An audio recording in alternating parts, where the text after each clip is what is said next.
What a weekend it was around the NBA postseason. 4 games on Saturday, 4 more on Sunday. A quadruple header each and every day this weekend in the NBA playoffs. And speaking of 4, it was game number 4 last night in Phoenix between the Minnesota Timberwolves and the Phoenix Suns. And in only 4 games, the Timberwolves have already won the series. A sweep over the Suns, capped off by a 122-116 victory last night on the road in the Valley. Phoenix was a slight favorite, and I mean very slight, only a point favorite on the spread, 8 cents of distinction, minus 112 money line for the Suns, minus 104 on the other side for the Timberwolves, but behind a 40-point performance from the young superstar Anthony Edwards, Minnesota wins 122-116, a 4-game sweep in the opening round over Phoenix.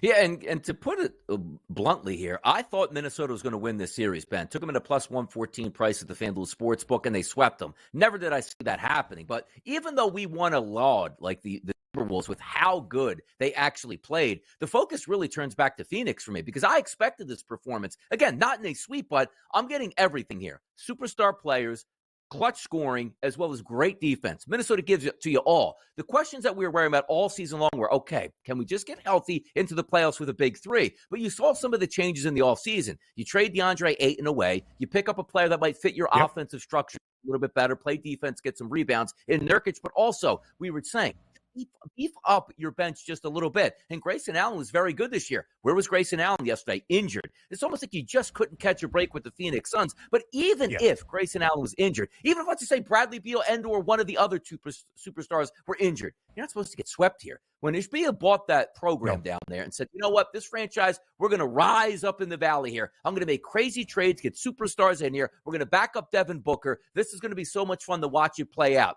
And you sort of paint yourself into a corner, but a lot of teams, Ben, would take that corner and say, all right, well, we don't have any future cap space. We don't really have any draft capital here, but we have some of the best and brightest superstars in the game that if it works out, our fans are going to love it. We're going to make deep runs continuously over the next 2 to 3 years. Never did I see the Phoenix Suns getting bounced in round number 1, let alone getting swept in round number 1. So the questions pop up, but also you have to remind yourselves, a team has to sweep you, and that was the Timberwolves. They were fantastic all 4 games and gave you exactly what you thought you would get in a closeout game, which is typically the hardest one to play. Anthony Edwards was absolutely sensational from start to finish in that game. Loved what I saw out of the young kid.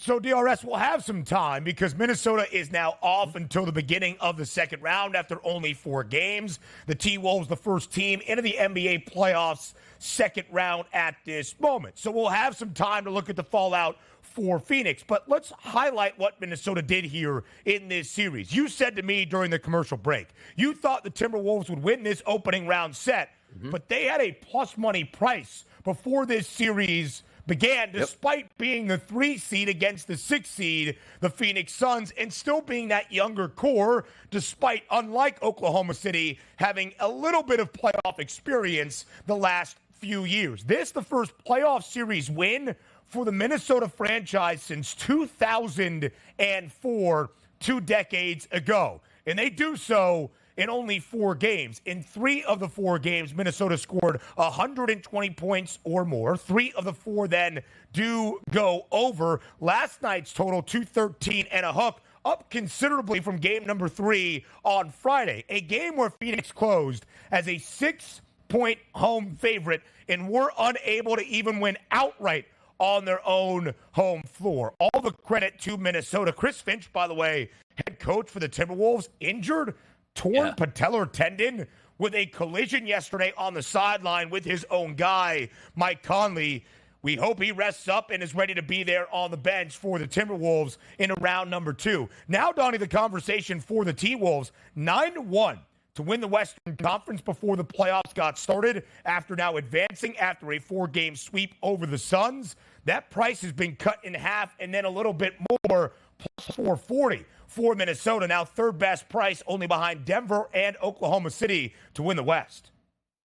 It should be that way. It really should be, because this was also a team that wasn't a fluke. Like, they were battling for that top seed overall. And quite frankly, you might say they maybe could have gotten it Anthony Towns didn't go down, which just showed that resilience. And Karl Anthony Towns being back and playing every bit as good as he did before the knee injury, boy, that's one of those things where you were questioning coming into the playoffs what you would get. You're not questioning that anymore. And also, as we talk about teams that aren't used to, Ben, making deep playoff runs here, every single win, every single series, you take advantage of and pick up a W, you're getting that confidence factor. They went into Phoenix in games 3 and 4 when you knew those game 3s are kitchen sink games, handle their business. And then in game 4, you get a run. Late in the game, it's tied. What do you need? Big 3-point shots by Anthony Edwards, and he gave you that. But also, let's take a look at this. The Phoenix Suns shot 51% as a team from the field at home. Went to the line 36 times, made 83% of those free throws, and still lost this basketball game. That's a great sign for the Timberwolves, man, because it was like, you know what, we're down 3-0. We don't want to go back to Minnesota. 122-75. We didn't even show up here. No, you got a great punch out of the Phoenix Suns, and you still won on the road in that situation. Loved what I saw of the Timberwolves here. But again, for me, plus 114 price, expecting, I should say, them to win that series. We'll see what they do next. Now to the Suns. This offseason will be tumultuous in the Valley. This roster that we saw this year will not be the roster that we see to begin the 2024-25 NBA season. I'm not sure who goes, but we could see a clearing of house. Kevin Durant, 33 points yesterday. Devin Booker, 49 points yesterday. They combined for 82. Bradley Beal had 9, but he presents no value in trade markets. So is it KD, the older superstar, 35 years old? Is it the younger D-Book that is on the open market? And Donnie, before this year got underway, there was the Big Four, the 2 teams out east, Boston and Milwaukee, and the 2 teams out west, the reigning NBA champion Denver Nuggets, and these Phoenix Suns. They don't even get out of the opening round of the postseason. No, and it's very surprising because the whole, thought process, Ben, for us during the season was, I don't care if they play this many games together, just get there healthy, they'll figure things out. They never could figure even out a win in the playoffs, Ben. Yeah. You saw that right there. Phoenix did not match any level of expectation the odds makers set in the preseason. Conference co-favorites with Denver to start the year. They don't even get out of the first round, and as Donnie said, they didn't even record a single win. Now, elsewhere in the Western Conference, up next. The most competitive series so far in the NBA playoffs is in the Western Conference, and maybe it's one you would expect. The 4-5 split, the 4 seed, the Los Angeles Clippers, against the 5 seed, the Dallas Mavericks. Not only just 1 seed line of difference between the 2 sides, Donnie right side, but also familiarity in the previous postseasons. The 3rd time they are matching up in the last 5 NBA years, not just the most competitive series to begin the playoffs, but also the most competitive game of the 4 that we saw yesterday in the NBA postseason. A wild game, in fact, where LA was up by 31 points without Kawhi Leonard midway through the second quarter.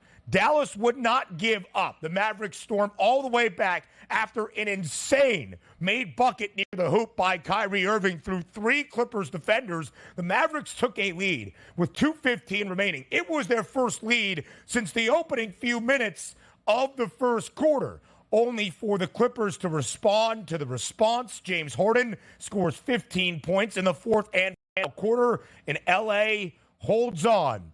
Barely, just barely, 116-111 to even the series at 2 games apiece. Without Kawhi Leonard, the Clippers closed as a 7-point road underdog.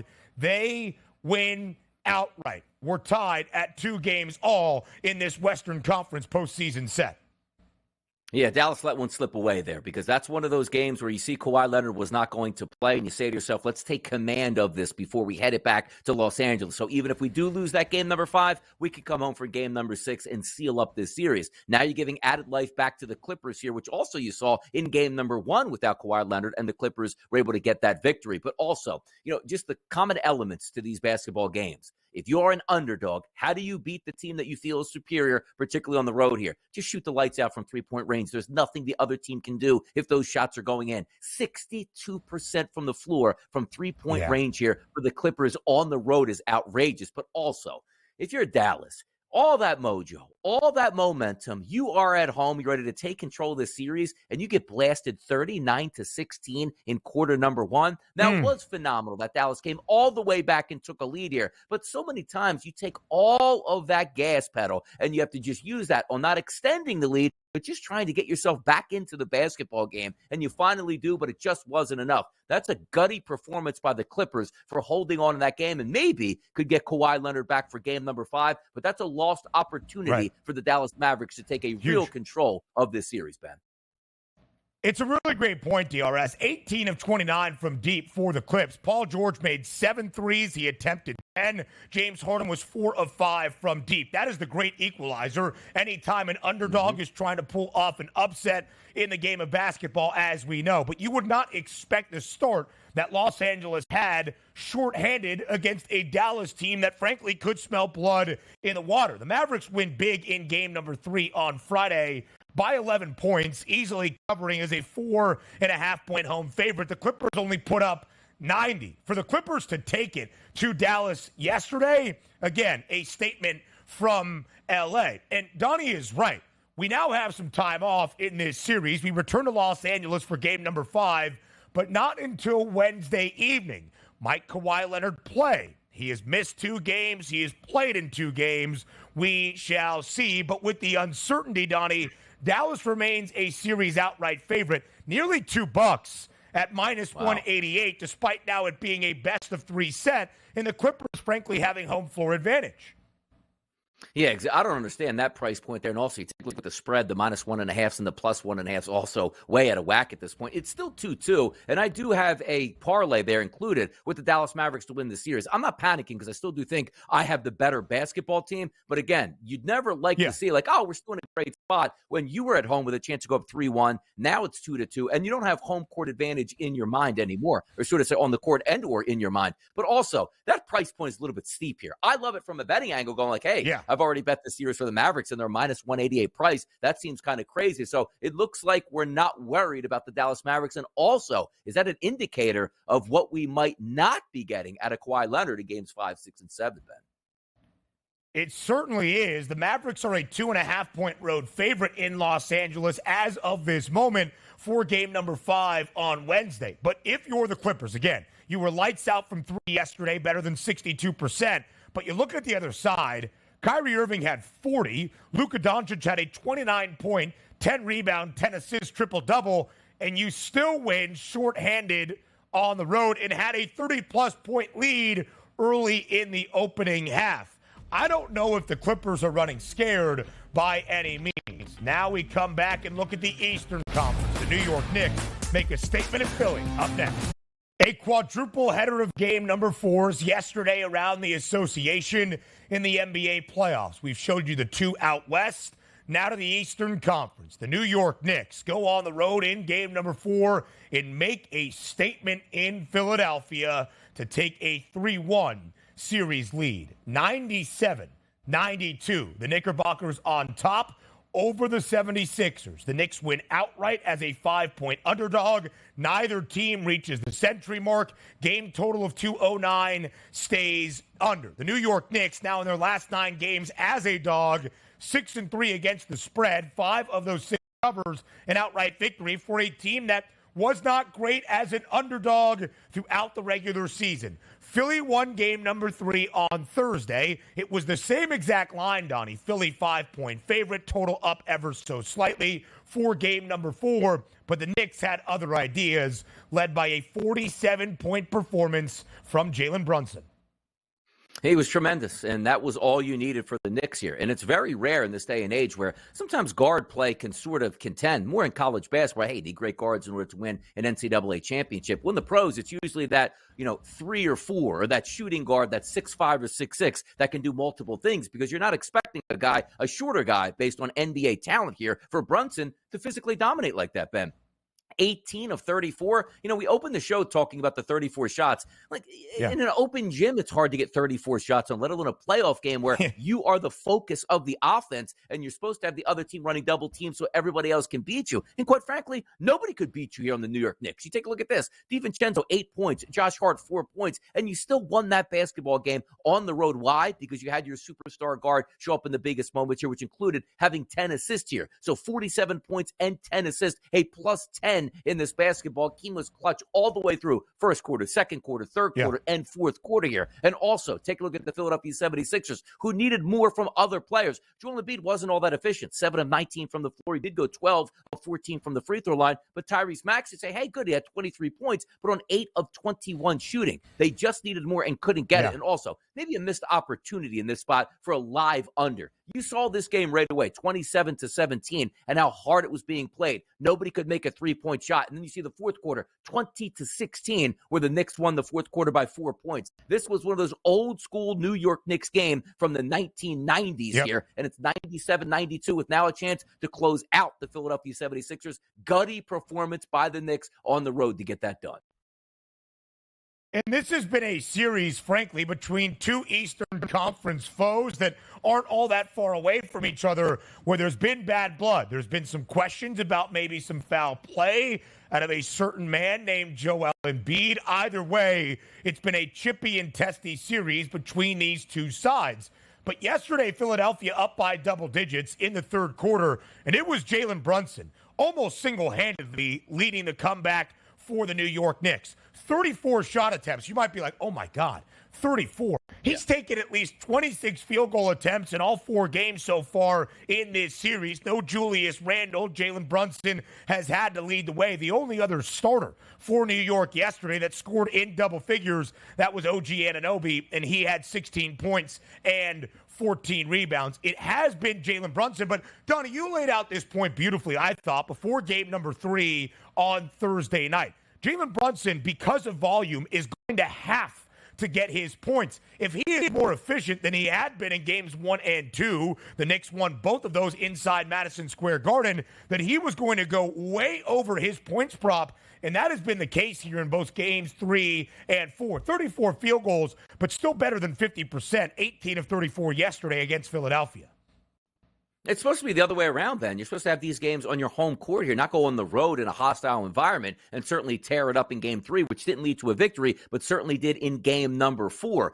And sometimes people won't be familiar with Brunson's game. He was tremendous in Dallas, and you even hear Mark Cuban say, man, we would have loved to re-sign that guy. How could a player of this actually get away? Now, credit the Dallas Mavericks for picking up Kyrie Irving, and it looks like it's working out just fine for them. But this is a guy that was coming back to New York. Hey, he's a really good player. We'll see what happens. He's turning into an MVP talent right in front of our eyes from a regular season, which was wonderful. But if you're taking a look at one single player that's playing maybe the best basketball of anybody in the playoffs, it's Jalen Brunson right now for the New York Knicks, and the sky is the limit. It is a shame that Julius Randle is not coming back for the remaining parts of the playoffs, obviously down with that shoulder injury. But it looks like it doesn't even matter. And again, in games, in hostile environments that you need to win, and your supporting cast isn't giving you all that much effort, you say, you know what, it's on my shoulders. And you watch the highlights here. It wasn't if Ben's like, hey, you know what, he's a three-point sniper. He just got lucky, went 8 of 12 from three-point range. The way he scores his baskets should not be legal. It reminds me back in the day of Allen Iverson and the Philadelphia 76ers, where a small man going in front of the trees going, so what, I'll take everybody one-on-one, and I'll finish at the rim, and I'll get to the line here. Tremendous performance by Brunson. Wouldn't expect anything less from the season he had this year, and it's translating back into the playoffs.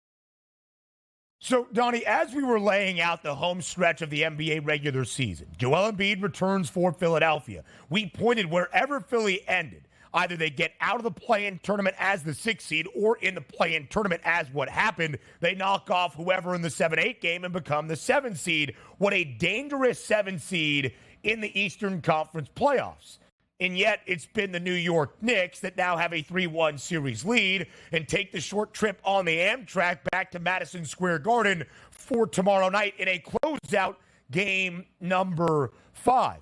Is this series done, or do you think Philly can win inside MSG, unlike we saw in games 1 and 2? I think the series is done from a perspective where I don't think the Philadelphia 76ers are going to win it. But having said that, all 4 of these games have been close all the way through. So when we're taking at price points here, I'm not going to lay a minus 195 with the New York Knicks to win game number 5. But you know what? The Knicks showed that they can play in Philadelphia. Look at that price in 6 games here. Not obviously for the Philadelphia 76ers to win in 6 games because they can't do that. That's for the Knicks to come back to Philadelphia and win at plus 470. We had a similar conversation before the weekend started saying, well, the Denver Nuggets are just going to sweep the Los Angeles Lakers. And I kept saying, man, I don't know about that, but that game 6 price is absolutely tremendous on the Nuggets. And it may be a chance to get back because teams would be favored. That's role reversal. And you do see that the Knicks will be favored to win game number 5. I get that. But it's not as if the Sixers win game 5. Oh, look, it's going to head back to the Garden for game 7. That is a juicy price in 6 games here because I do expect a very good performance out of the Philadelphia 76ers in game 6. And it also leans on the shoulders of Joel Embiid. You want to go out and shoot 7 for 19 again in game number 5? Sixers are going home. Joel Embiid is going to have one of those nights where he goes 35 plus to keep the Sixers in it. Yeah, absolutely so. Joel Embiid has to be so much better than we have seen so far in this series. Only 6 3-pointers in game number 4 attempted, made just 1. He hit 5 in game number 3, as we predicted, just based on volume throughout this playoff series. It's a huge statement game for Embiid and this Philly team that, again, the last 3 years reached the second round but never got past. Philadelphia has not been in the Eastern Conference Finals since Allen Iverson's days in the early 2000s. The New York Knicks, a minus 850 series outright favorite, but plus 470 for game number 6. If Philly can win, you have the Knicks basically with a money line price, and then the Knicks on a money line price with some profitability and hedge out opportunities for that 6th game if you think New York does control the fate of this series as the odds makers expect. Now, the Knicks DRS, as we'll look at in just a little bit, in the 2 seed, in the 3 seed is Milwaukee, and they're down 3-1 to Indiana. The Knicks not in a bad spot to get to the Eastern Conference Finals based on the layout of this Eastern Conference postseason. Yes, through injury during the season and not playing well in the playoffs here. You take a look at the East and say the biggest winner is probably the Boston Celtics here overall, but also can be the New York Knicks, the Philadelphia 76ers, who you handle yourself. And then we're seeing the Bucks injured right now and basically knocking themselves out. This could be a run here that we could see from the Knicks and with the Celtics just getting rested up for a championship run here.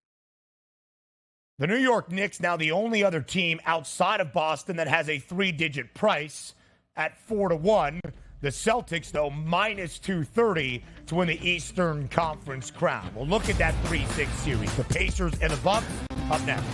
Our 4th and final game to recap for you on this Monday morning on the early line from yesterday's NBA playoff slate and the quadruple header out in Indianapolis. Short-handed Milwaukee. No Giannis Antetokounmpo so far in this series. The Cavs strained down the home stretch of the NBA regular season. And late in game number 3, Damian Lillard suffers an Achilles strain. He was out for game number 4 yesterday in Indy as well. So no Giannis, no Dame, and it was an issue for the Bucks. They tried, but just not enough against Indianapolis as the Pacers make a franchise playoff record 22 threes, led by their center, Miles Turner, who hit 7 triples as the Pacers win game number 4 and take a 3-1 series lead over Milwaukee, 126-113. With no Dame nor any Giannis out there, Indiana closed as a 10-point home favorite. They cover that double-digit spread at home, Donnie, winning by 13. Yeah, by the way, Tyrese Halliburton, more of a facilitator in this series, finally getting a little bit of the point-scoring option that we saw during the regular season. 24 points off of 5 of 12 from three-point range, but he got great balance all throughout that starting lineup for Indiana. 24 points out of Halliburton, Nembhard 15.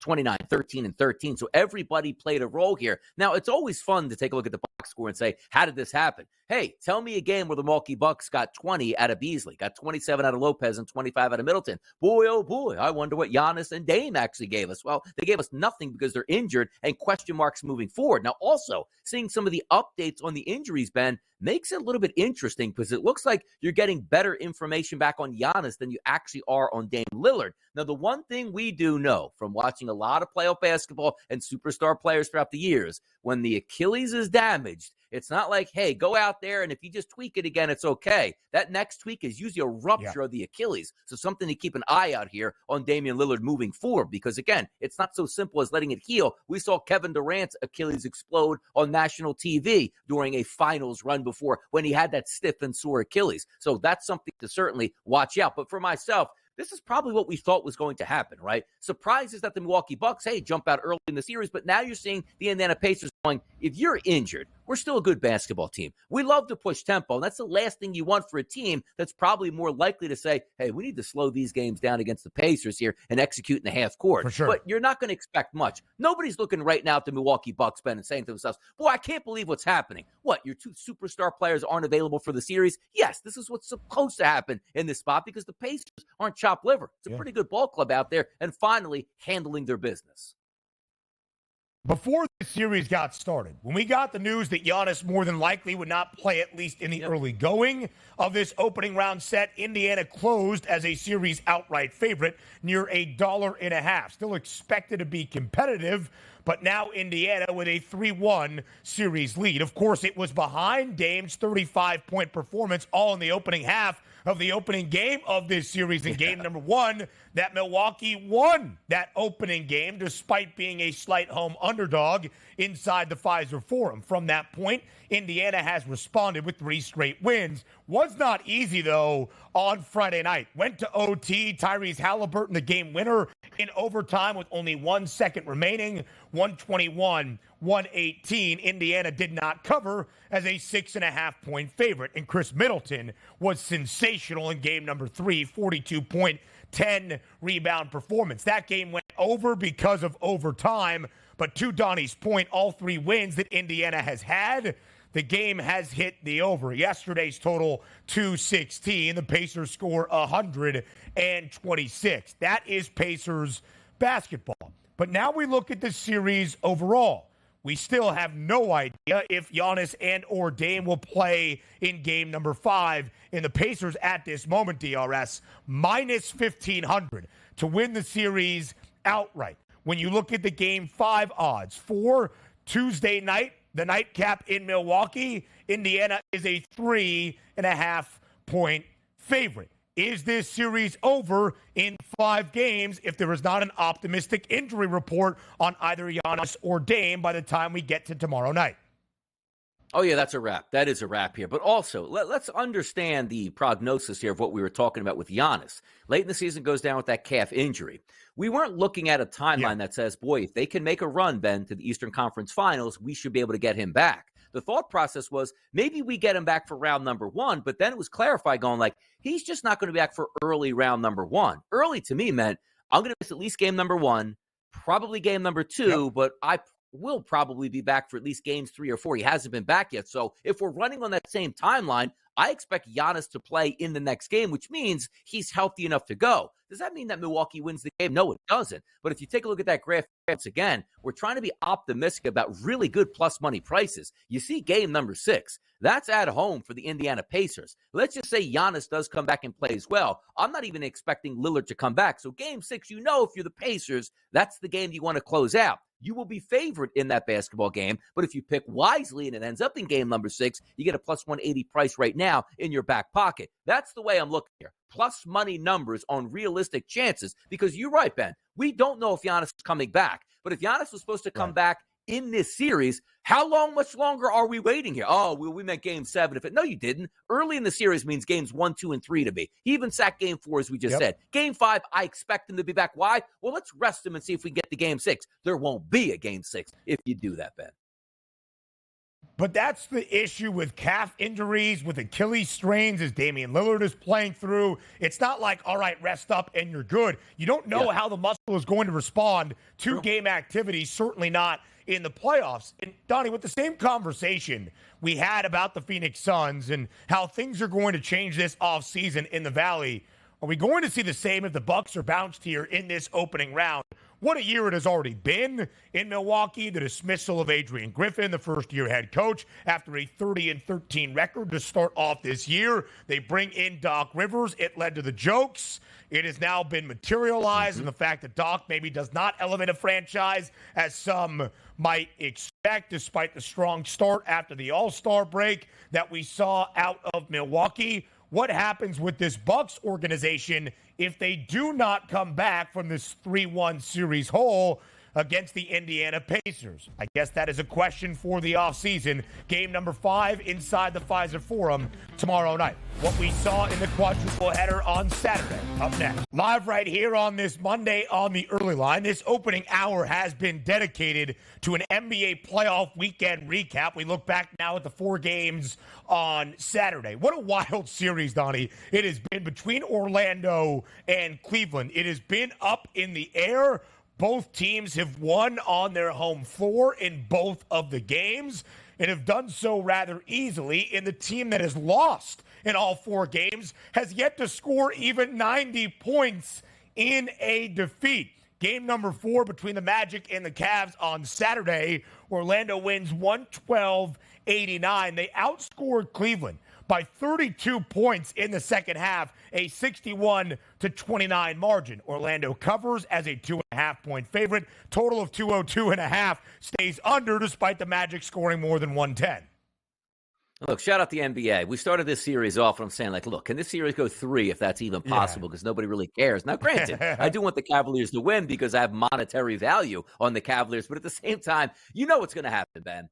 Every series will be wrapped up but the Cavaliers and the Magic because you know they're going 7 games now, which is ridiculous. It's so much fun to watch that it actually hurts. But you want to talk about a series where the Cavaliers look like they might just steamroll the Magic and the Magic can't do anything and maybe they're a year ahead of their time, then flipping back to Orlando and hammering the Cavaliers in back-to-back games where now the momentum is back on your side. And quite frankly, from a series, I was like, good, I'm glad I picked the Cavaliers. This should be an easy one in 5, maybe 6 games. Now I'm saying to myself, Cavs, you better just click on and flip that switch here in game number 5. Otherwise, you're out in 6 games here. I don't know what the Cavaliers were doing other than going to Disney World and Epcot Center or, Animal Kingdom down there. But my goodness, wake up. You got to get a win sooner or later here.